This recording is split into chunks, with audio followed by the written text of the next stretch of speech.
Good night, everyone. I am Maritza Harry, and tonight we're here at Arnhem's Art Galleria here on Arapita Avenue, Port of Spain.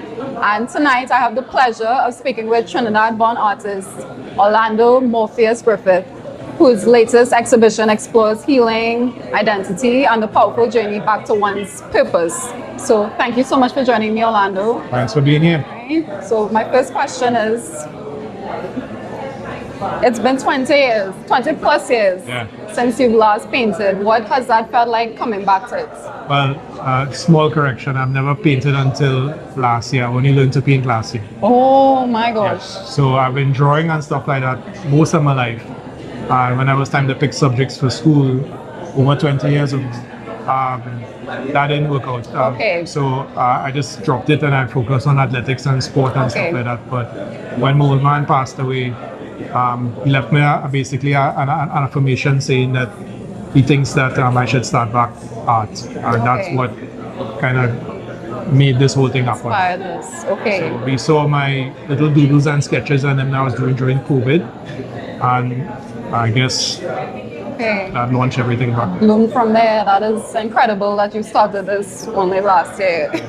So I've had a few successes with different exhibitions, with collaborations with other artists and stuff like that. Seemingly my work stood out. And I have a gift of sight in a sense that seems to be a bit unique. And I chose to do photography and paintings and some drawings as well to deliver what I could see.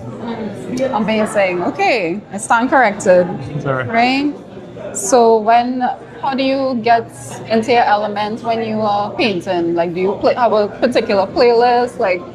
Well, all right. So yes, I have a playlist. I listen to strangely 80s music. I don't know what was going on with that. Some 80s soft rock and 90s R&B and yeah, that's more or less it. So it was Tears for Fears and Duran Duran and all those kind of, I don't know what that was, but they had the mellow vibe that gave me that kind of inspiration. It just kind of be chill and just paint and execute. Gets you in your vibe. And with your dad's passing, did that change that creative process? Like, did it interfere with it in any way, or?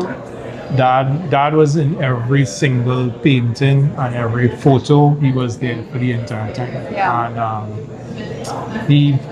he saw the world in a different way. I didn't see it until after he passed, and I think that made my vision a little bit more clear as to what the world has to offer, and I'm here for that role. So what I'm trying to do now is honor him in a sense by showing the world what he also would see. Yes, because this is amazing work. I'm not a expert in art, but I can tell you poured a lot of love into it, and you captured a lot of detail. Like I'm seeing movements in some of the photos. I'm seeing a lot of Caribbean roots, like the fence, right? And some of the images, the power line.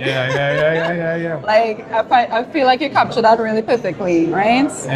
Lucid. So your theme for this exhibition is Lucid, Dreams Don't Sleep. Can you elaborate a little bit more on that? Well, lucidity is about awareness, and again, my vision now and how I see the world, and my dreams and everybody's dreams shouldn't just be a dream. It shouldn't sleep.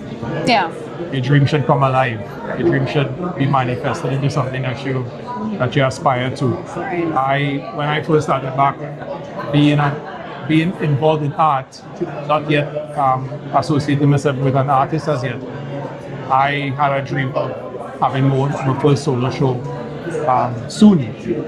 And the goal was to do a solo show in 2 years. And you nailed it. I did it.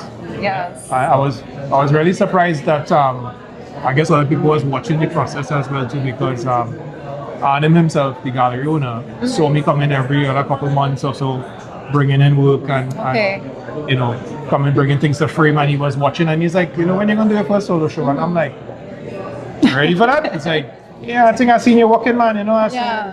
okay, all right, I'll think about it. Okay. And I saw my teacher and she was like, yeah, I think you're ready. I said, you sure? She's like, yeah, I'm here for you whenever you're ready. And thing.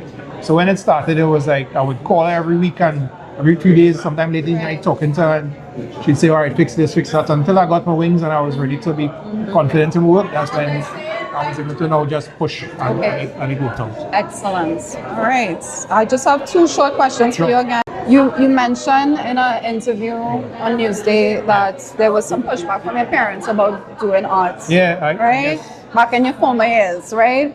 So for emerging Caribbean artists, what advice, especially those who feel pressured from, having to pursue traditional careers, what advice, or could you elaborate on how to stay true to your voice? Well, I have defied my parents twice. Okay. And it's worked out.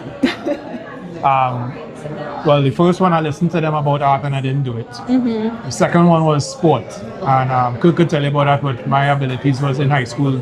I was the fastest guy in high school, by far. Okay. And when they told me sport have nothing in it, I'm like, no. I could see what my abilities were. So it's not subjective. And I was winning. So I pursued athletics. No, it didn't work out the way I wanted it to as a professional track athlete. Okay. But the gifts, the virtues, the training, everything else helped shape me, and I became a really good coach. And I coach with intensity and passion. And when art found itself back in my life, I painted with intensity and passion. Okay. And I think if you really want to go after something and you're really passionate about it, forget what everybody say. Yeah. For you to really become a true adult, for you to become your own person, your own man, your own woman, you'll have to go against what tradition says, what your parents say, what everybody say, and find your own path or your own course or whatever to make yourself happy. Yeah, that is so I did it and I'm happy. Yes, I love that. Let me see if I have one more for you. So what's one dream you haven't created on canvas yet but plan to? That I don't know. You haven't Honestly, explored yet. I mean, I see things. When I decide that's gonna be, I really don't know. Right now, tonight is about tonight, and when I start over tomorrow, then I'll keep my eyes open to see what's new. Okay. Right now, I have nothing else that is resonating with me that needs to be painted right now. Okay, no problem. Thank you so much, Orlando. Thank you for this. Yes. Thanks. All right.